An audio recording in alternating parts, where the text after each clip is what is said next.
be with you. Welcome to the Dean Show. Now you're probably wondering, why do I have Ted on my right, Hamza Tezortziis on my left, and we're here at Mass ICNA. We have our brother in humanity, and we're going to be talking about some very important topics, purpose of life. We got a person who's really curious about what's the meaning of life, and we're going to be discussing all this and more on this week's episode of the Dean Show. Don't go anywhere. We'll be right back.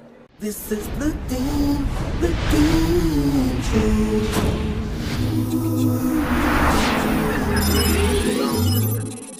This is the Dean Show. This is the Dean Show. This is the Dean Show. This is the Dean Show. This is the Dean Show. This is the Dean Show. This is the Dean Show. This is the Dean Show. This is the Dean Show. Back here on the Dean Show. How are you, Ted? Peace, Amazing. peace, Thank peace. you so much. Peace to you, my friend. Thank you. You see, you already look. Just to give you a little bit of a history, me and Ted, we met over about a year ago. Actually, the first time we met was about 2006. 2006. The very first time I went to a class with you. Yes, and then somehow we ended up at the mosque. Yeah. Well, years later, we wound up at a mosque. We ended up at the mosque. You got to, you're inquisitive. That's what I like about you. You're open-minded, willing to learn. And we're at the mosque. You met a scholar of Islam, Abdullah Hakim Quick. Abdullah, the Sheikh. Yeah. Yes, we talked a little bit. Fantastic We talked a person, little bit amazing. about history, Christianity, and whatnot. And somehow now we're here today at the Mass ICNA with my brother, also Hamza Tezortziis, my brother in humanity, Ted, and we're having a nice discussion. Alhamdulillah. How you been? Good, bro. Assalamu alaikum. Alaikum salam. Peace be with you. Alaikum salam. to see you, bro. Good to see you again. Good to see you. Good Good to see Ted, man. Good. First time He's you a guys. great guy. First To time be you guys honest, are meeting. It's really good to be seen. Yeah, right. Honored. sure. I feel honored to sure. be seen. So the objective of the Dean Show is to try to, as we have the bumper sticker showing, to help people identify what the purpose of life is. Many people are worshiping money, fame, status. They're blindly walking out there, just getting involved in all sorts of things. But Islam, we feel, really gives humanity the solution to all the social problems, fills the heart with that void that is missing. So the Dean Show really, along with clearing many of the misconceptions, a lot of misconceptions about Islam. And Hamza Tezortziis is one of those also who's out there helping, deliver, to the people the correct information about Islam, along with the Dean Show.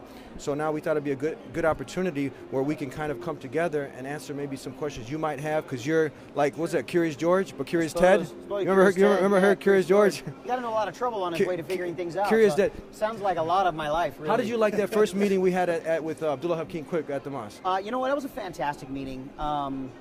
I have to say, I kind of left in a state of feeling at peace with where I had been walking prior to. And I was raised Christian, not necessarily on purpose. I think the only reason I really got involved with Christianity is because I had a very, very close friend in the 5th grade who invited me to Sunday school. And my mother said, if you're going to go to Sunday school, you are going to go to Sunday school. And that became my Sundays. And that was where my experience began to grow in Christianity, if you will.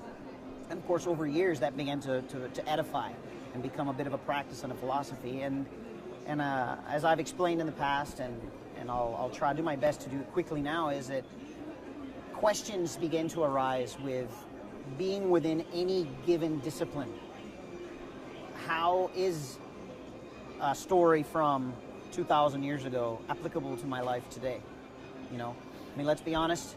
A lot of our religious leaders that we admire didn't have to deal with social media. They didn't have to deal, although there may have been the social media of the era with some guy running down the street screaming that guy just said something, and now we have a riot on the street. But can we say that's the first question? How does a story 2,000 years ago? Can we say that's your yeah, first question, applicable to today? To me, it's an amazing opportunity to look at. I have a pretty solid understanding of how Christianity came about, how Christianity was developed as the Western choice, along with its scientific derivative. So I don't know as much about Islam. In fact, I'll restate. I know nothing about Islam so much as to say, oh, I don't believe in that. Well, that's not fair. That's like me saying I don't eat cucumbers and I've never had one before. Okay. I happen to love cucumbers, so it's an opportunity to get to know what exactly is it there. We talk about a purpose of life, and I'm curious to know, what is it that's fundamentally driving this group of fantastic people to hang out, for example, just today? Go ahead, take it away. That's a very good question. I had similar questions. I converted to Islam like 12 years ago. I come from a Greek background. I don't know Greek, but although I was going through customs, Chicago airport, and the security, Homeland Security said, "Hey, you look like Leonidas." I said, "No, I don't. He's far more handsome than me, and bigger." Anyway, so I had all these questions as well, right? So it's very hard to sum up, but I think the first question that you asked was, how is it applicable to me? Yeah. Now, when we look at the book, the Quran, which we believe is the word of God, it doesn't start in the beginning and in the end. And there's an Orientalist who translated the Quran. His name was Abari. And he made a very profound point. He said, the wisdom in the Quran not having a beginning and an end, the wisdom in the Quran being four-dimensional, is that it's showing us it's come from a being who transcends time from that perspective and has the totality of all knowledge.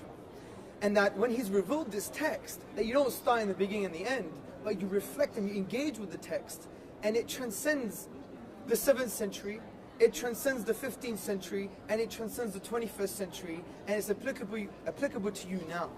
This is why the Quranic discourse says, أَفَلَا يَتَدَبَّرُونَ الْقُرْآنِ. Do they not reflect upon the Quran, the book, or are there locks on their hearts? So the more reflection we do, the more hearts become unlocked to receive the kind of mercy, guidance, love of the divine reality.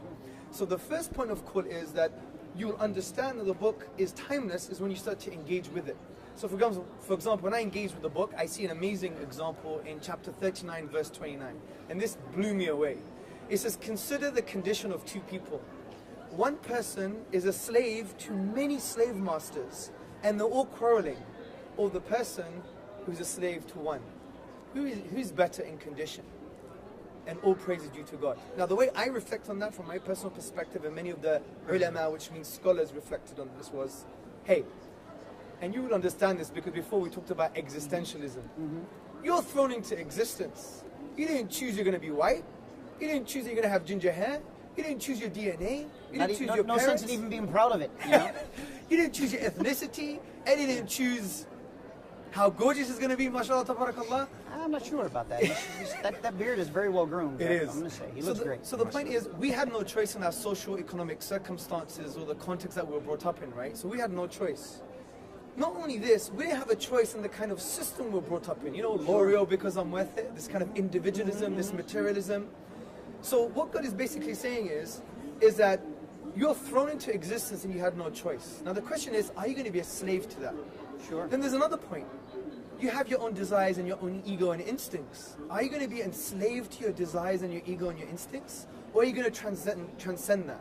Are you going to be like a cow grazing and just eating grass and making babies and dying? Is that your existence? So what the Quran is saying is, if you're not enslaved to something, you're always going to be a slave, basically. So the Quran is saying, choose your servitude. You're either a slave to society, a slave to your ego, a slave to your biology, a slave to your context, or you're enslaved, you're in service to the one that created you, and he knows you better than you know yourself, and he loves you more than your mothers love you. This is the summary of what the Quran is trying to say. We're going to take a break with that said, and we'll be right back with more with Ted and Hamza here on the Deen Show. Don't go anywhere. I want you to imagine you wake up and in front of you are a bunch of guys running around kicking a ball. No goals, no lines, no rules. What would you think? But is that your life? Surely every sport has its goal. Every game has its end. It has its objective. It has its rules. How about life? How about our life? Isn't there a goal to life? Isn't there a purpose, an objective that we have to reach?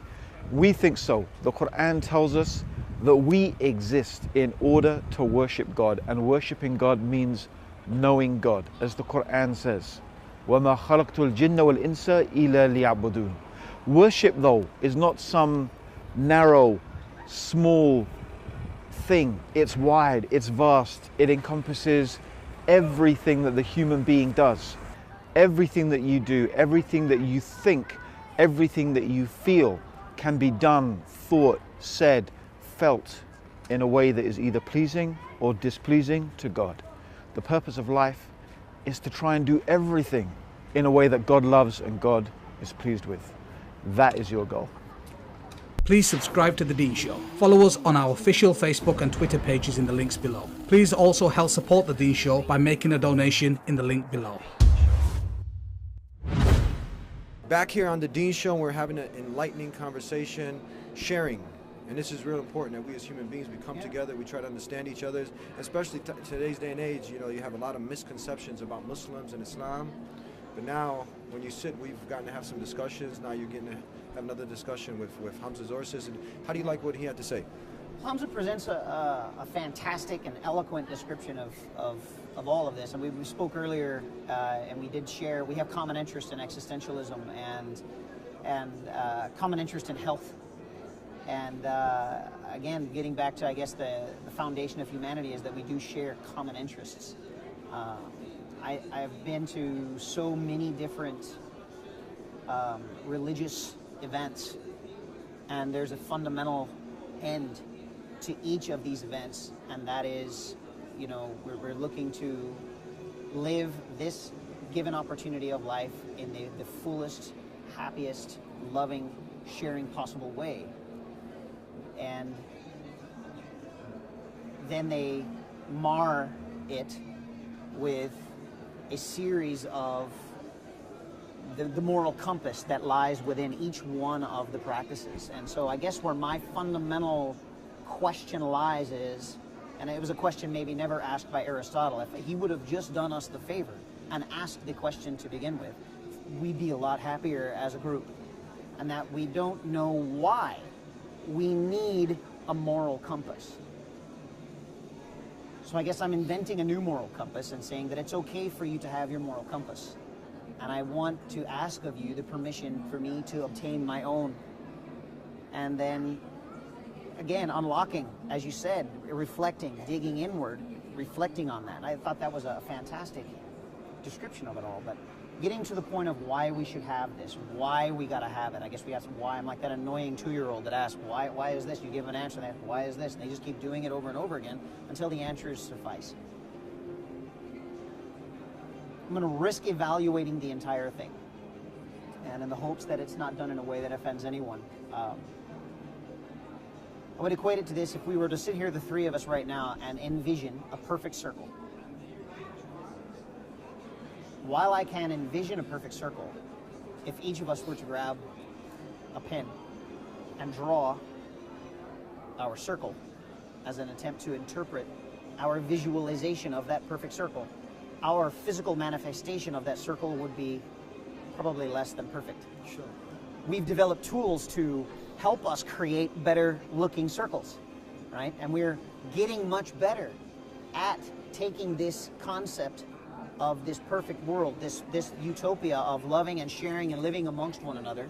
The ultimate goal of how this all starts is learning how to get along with one another in the world. I guess if I were to compare it to existing models of technology, software hits the market as a beta version. And after that, it gets, you know, it gets purified. We find bugs, we get them out of the way. This doesn't work, we don't need this. This would be really nice, let's add this. And we've been doing this as humanity within every single facet of life since we've been here. We're in beta. Sure. We're improving the existence of life. I guess for me, I can tell you that 10 years ago, in a room surrounded by Muslims, I might not have been very comfortable. Chances are I would have been very uncomfortable. Are you comfortable now? Are you kidding me? I'm like in the bowl of water that I belong. I'm in a, you know. You feel like you're where you belong? Always. And this is Okay. the problem. If I'm now, this is where I guess the arrival of my current place in life is that I'm so willing to just let people be happy where they are without interfering and judging them for their current decisions, without judging them for where they are in their beta version of materializing the life they want to live. That it's easier for me to feel comfortable. You know, I wasn't raised that way. I was raised very deliberately within the realms of it. This is right and this is wrong. And as was stated yesterday here during the lecture, that what was right and wrong has changed dramatically in the last 20 years. And I'm not a spring chicken. It's changed even more so in, let's say, the last 40. Sure. My children do things today that aren't necessarily things that I would have been allowed to do when I was younger. How does that make you feel? Absolutely amazing. Free, liberated. There's so much less stress being alive. I don't have to run around judging my surroundings, judging the actions of other people. And I know that each of us, we naturally begin to evaluate things, and we begin to weigh them in against our moral compass. A moral compass that's been given to us. Yes. We like the color of my hair and where I was born and all of these things that literally just kind of happened on the material side. One would say, and this is why I think that all of us on our path to spirituality, we're beginning to get closer and closer to an answer. And that we don't just come from Allah or God or Buddha. We don't come from this definition of an all-knowing being. We are literally pieces of that being that have spread out across the universe in a sort of way, and we're beginning to gravitate back to one another. Let me get his comments on that. Yeah, I mean, that's fascinating. I think for me, going back to my original example of like, you know, we're thrown into existence, we're almost enslaved to our biology, context, society. For me, the way to achieve that liberation that you're actually talking about is actually changing your state of servitude and slavery, if you like.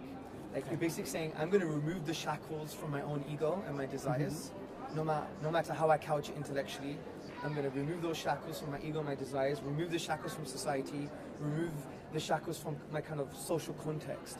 And I'm going to try to emancipate and liberate myself. But how do you do this? And there's a clue in the Quran itself. The Quran mentions a word for the soul, it's ruh.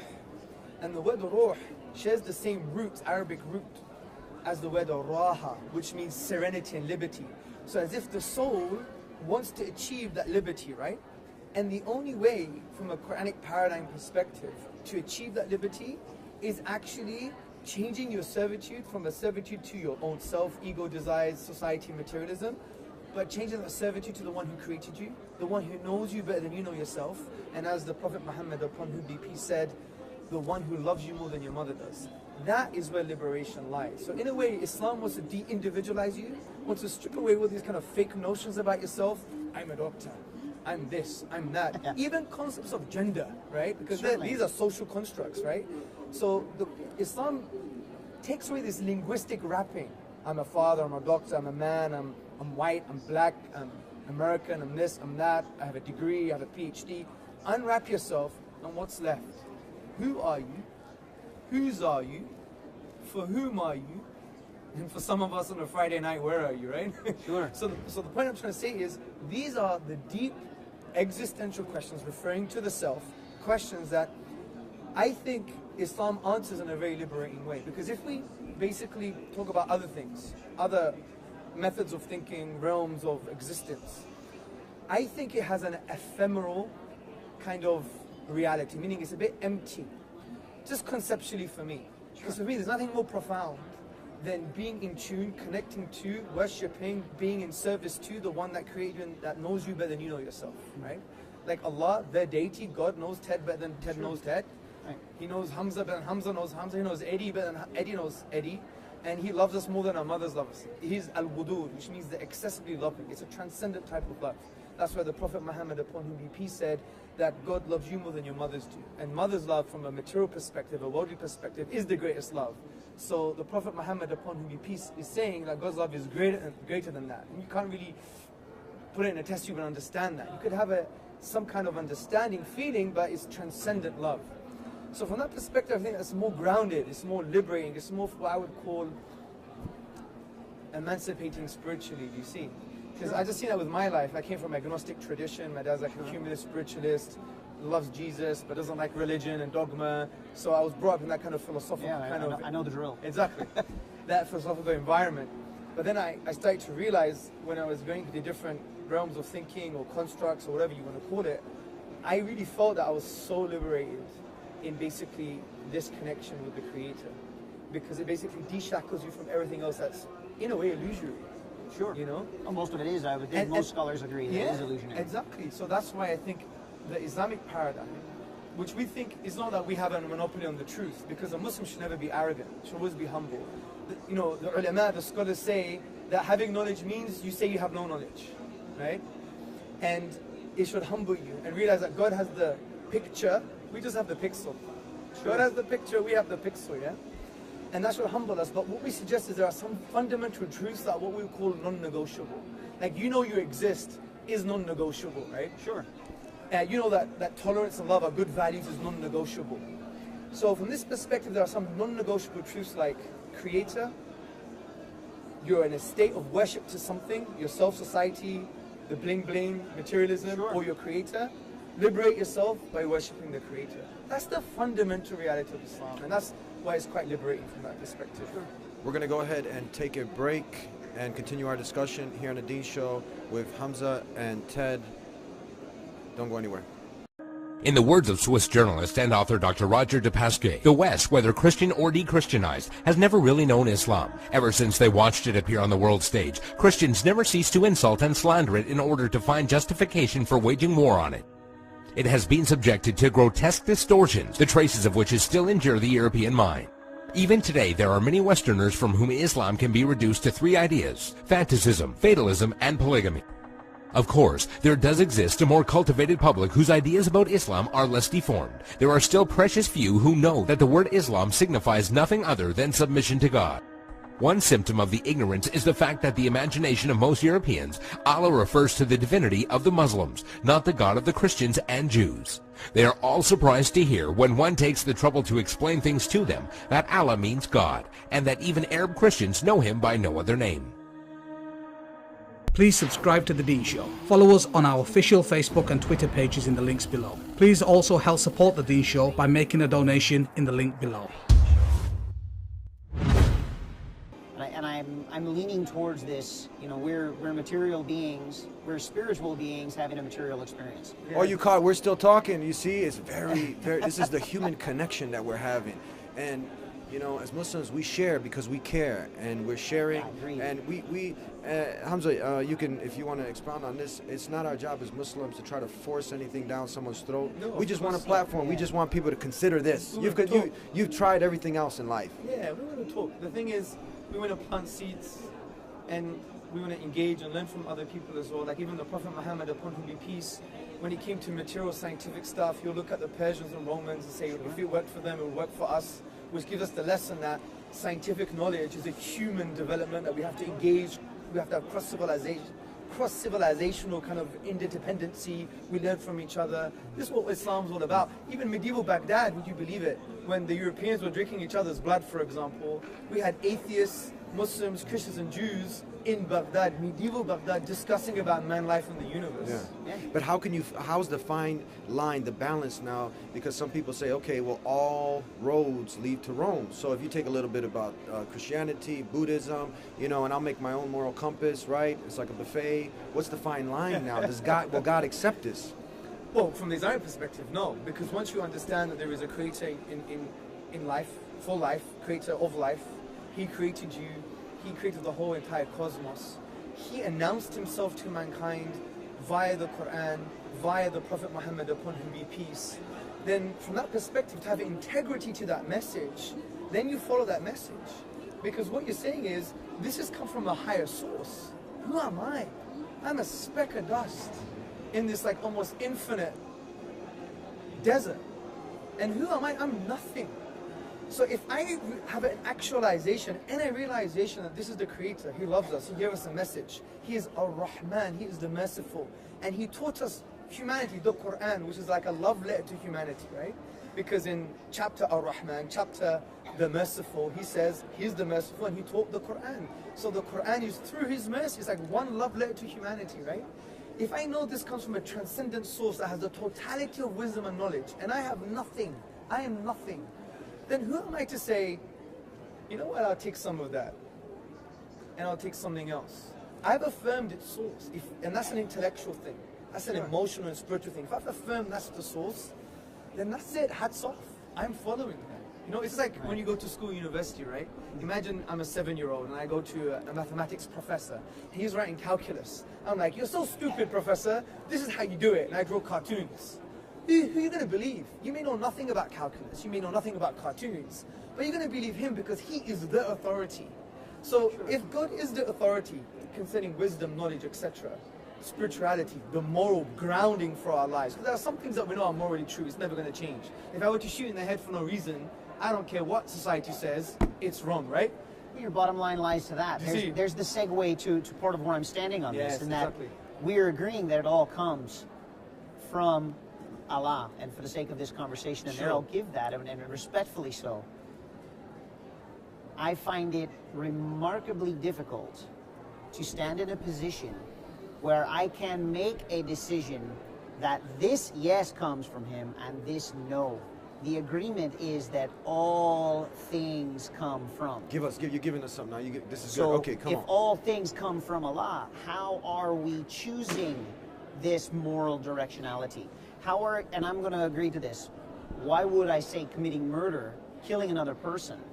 Deep down in the depths of who we are, that violence is derived in an effort to defend a position in our life, not a posture of being a human being, but the position of standing in a belief. This is the conflict that lies amongst religions. This is potentially my goal in life, is to dissolve that. That needs to stop. So how would you summarize this in a question now? And the question is, I feel how something are you hot choosing? coming. Give it to him. How is it that you're genuinely choosing that this is Allah's message, when we know already within the Quran, and I don't know, when I say we, I'm including myself in this because you're sharing it with me, we know that it all comes from him. And if it all comes from him, just like a watch comes to you from a box with all of the parts that it requires to be a watch, humanity has come with all of the parts that it requires to be humanity. But that's the point. So that's Allah dropping in on it, right? That's there. When I buy a watch, not that I wear one. Yeah, me neither. I hate things with me. I just find it very difficult. Like, say I buy, just take the watch, make it to an iPhone or a Samsung. Sure, something that we use today. In that box, you have a manual. Yeah. Now, you could say, let me live my life trial and error. But the problem with this is, not that error is wrong. Because the Prophet Muhammad, upon whom he said that the son of Adam sins, and the best of all sinners are those who turn back to God. They repent to God, who just turn back to him. Error is not a problem, but just using that as a method for life, you're always going to fall in some error. So what the manual does is, if you really want to have a holistic understanding of what's going on, just understand the manual, read it. So what God has done, he's sent us life, he's given us life, and he's given us a manual, which we call the Quran. So the question lies, if everything is based on this book, then what good reasons do we have to believe in this book? Let me give you a hypothetical scenario, because we may not have much time to discuss why I think this book is transcendent, it's from the divine. If, and I need to be very sincere, to look right into your heart, explore and swim into the oceans of your beautiful heart, and I want you to answer this question. If we could show good reasons, intellectually, rationally, spiritually, humanly, whatever, that this book can be attributed to the divine, forget Quran, say book X. Say we had book X. Yeah, whatever source it be. Book X. If we showed good reasons it came from the divine, would you play with the possibility that you would submit your whole life based on this message? If you can show that's a precise position. That's the precise position that I stand in today, and that there has to be something in continence of us understanding. When I see religion, and I face religion like I would my neighbor who was my best friend, my dinner table had a very specific set of rules, and we ate meals and we lived very happily at our dinner table. And at my friend's house, when I had dinner, the rules were different. Of course. Now, I loved my friend growing up, and he loved me, and we're great friends today after many, many, many years. And the rules by which we grew up under were different. The very same thing I can say with Islam. I'm not going to stand here and say that they're wrong. That's besmirching this position. We have to have conversations, right, and connect with one another. But the question is, would I follow it? Of course. Am I following it? Most likely. If you looked at my day-to-day life right now, you would probably say, yeah, he's doing it and he doesn't even know. You've got a beard. Well, you know, I grew it myself, you know, or it grew for itself. I don't know. Well, yet, the funny but thing about the beard, you don't have to do anything. It's the easiest thing to do. Just don't do nothing. just be, and there it is. But that's the point. So if we're in a very beautiful, critical place where we are sincere and we understand, if book X could be reasoned to be from the transcendent, the divine, it's a sign to the divine, then we would align our lives towards it. So maybe the next question is, and a very human discussion is, do I, as a Muslim, have good reasons to believe in the Quran? And that would be a profound discussion to have. This is amazing conversation that's happening. We're almost out of time. There's I no mean, other people point are to glued to the anything screens. else. I mean, we're getting some great flow of questions going through, back and forth. We're connecting. You guys, I'm sure you want to engage, have them engage some more. So don't go anywhere. We'll be right back with more of this really captivating, enlightening conversation between Hamza and Ted here on The Dean Show. Don't go anywhere.